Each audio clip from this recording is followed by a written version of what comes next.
É óbvio que a taxa de juros alta ela freia a economia, mas a gente tem uma taxa de juros que as pessoas estão considerando alta, mas o crescimento tem surpreendido para melhor, né? E quem paga a conta de verdade, né, da inflação é a população mais pobre. Então, sim, se as pessoas pagam, se todos nós pagamos a conta de juros, se a gente não cuidar da inflação, quem vai pagar de verdade a conta, e a gente mostrou aqui o exemplo da Argentina, da Turquia e tantos outros. Eu estou lendo o senador Mauro Benevides, que é o nosso professor aqui, o livro do Alan Blyden, Bancos Centrais, Teoria e Prática.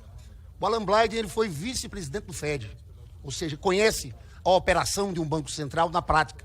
E está na academia. É considerado hoje o guru dos bancos centrais. Ele defende aqui a autonomia do Banco Central. Mas ele fala autonomia em relação à política e em relação ao mercado financeiro. Ele tem um capítulo só sobre isso. Banco Central e os mercados. Mas há um outro tipo de independência, que mesmo sendo igualmente importante, na minha opinião, é raramente discutida. Independência em relação aos mercados financeiros. Eu citei aqui, na última audiência, um artigo do Nilson Teixeira, que é um economista muito sério, foi economista-chefe do Credit Suisse. E ele questionava justamente 250 reuniões com instituições privadas, com bancos, feitas por diretores do Banco Central no ano de 2022. Vai além, disse ele, que o Jerome Powell, presidente do FED norte-americano, em 2022 teve 5 encontros, nenhum com a banca privada, com o mercado, todos com universidades e instituições. A Christine Lagarde, a mesma coisa. Então, há uma preocupação formal na teoria e na prática sobre essa relação com o mercado financeiro. Aqui tem um diálogo do senhor que eu não vou transcrever, na verdade uma gravação do André Esteves, do BTG, foi gravado numa reunião, ele dizendo, olha, o presidente do Banco Central está aqui, me ligou, pô André, o que você está achando disso? Onde você acha que é a taxa de juros mais baixa? Aí ele descreve o diálogo. No primeiro ponto é esse. Mas eu questiono também em relação à política. Eu estou lendo esse livro do Alan Blyden. Não existe um presidente do Banco Central, como presidente do Banco Central, desenvolver um agregador de pesquisas para a campanha do Bolsonaro. Não existe um presidente do Banco Central votar com a camisa da seleção brasileira. Não existe um presidente do Banco Central fazer um converscote com o Tarcísio e dizer depois, saiu dizendo, o Tarcísio me chamou para ser ministro. Isso, sinceramente, é muito grave. Isso abala toda a credibilidade do Banco Central. E aqui, presidente, eu quero dizer, quero voltar à sua gestão como presidente do Banco Central Autônomo. Em 2021, o senhor teve que escrever uma carta aberta porque não atingiu a meta. Na verdade, a inflação encerrou em 2021 acima de 10%. Em 2022, novamente. Agora, em 2023, no governo do presidente Lula, conseguimos chegar em 4,62% a inflação. Mas vamos ver aqui, que a minha crítica é mais geral.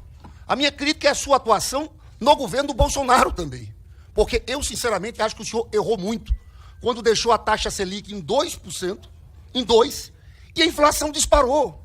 Gente, vamos falar a verdade aqui, é importante todo mundo ver isso aqui. Quando você vai olhar os juros reais, nós temos aqui, olha, em maio de 2021, a inflação era de 8,06%, a taxa Selic 3,5%. Eram juros reais negativos de menos 4,35%. E foi assim durante todo o governo Bolsonaro. O juros real permaneceu assim até o mês de julho de 2022. Que aí, porque em maio de 2022, sabe quanto eram os juros reais? 0,91.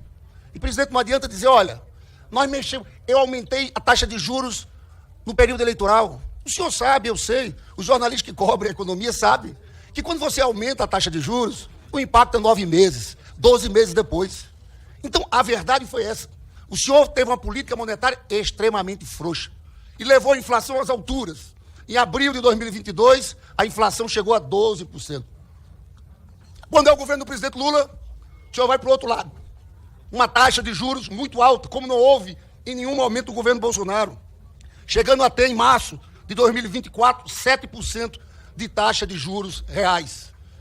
O senhor agora, quando houve a mudança da meta para o próximo ano, de 0,5% do PIB para 0% do PIB, e, presidente, eu converso com muita gente do mercado, todo o mercado sabe que um superávit de 0,5% no próximo ano é uma coisa completamente fora da realidade. Na verdade, o mercado está trabalhando com um déficit de menos 0,7% do PIB. Quando o governo anuncia a mudança da meta, o senhor começou uma campanha, no mesmo dia, para afetar as expectativas do mercado. No mesmo dia, o senhor se pronunciou, deu declarações à imprensa, que as mudanças da meta tornaria mais difícil o trabalho da autoridade monetária. Era como se fosse uma campanha. como se fosse uma campanha todo dia. E é claro que o mercado entendeu o recado que o senhor estava dando e mudou as projeções futuras da taxa de juros. Nesse livro do Alan Blyden tem um ponto importante, que é sobre essa questão das taxas de juros futuras, que o Banco Central não pode ficar refém só disso. Falava ele muito sobre esse ponto. Mas veja, foi isso que aconteceu. Aí, a partir da mudança da expectativa do mercado, o Banco Central interrompe a redução da taxa de juros e, na última ata do Copom, tem uma ameaça de aumentar a taxa de juros, né? Num momento completamente distinto do mundo.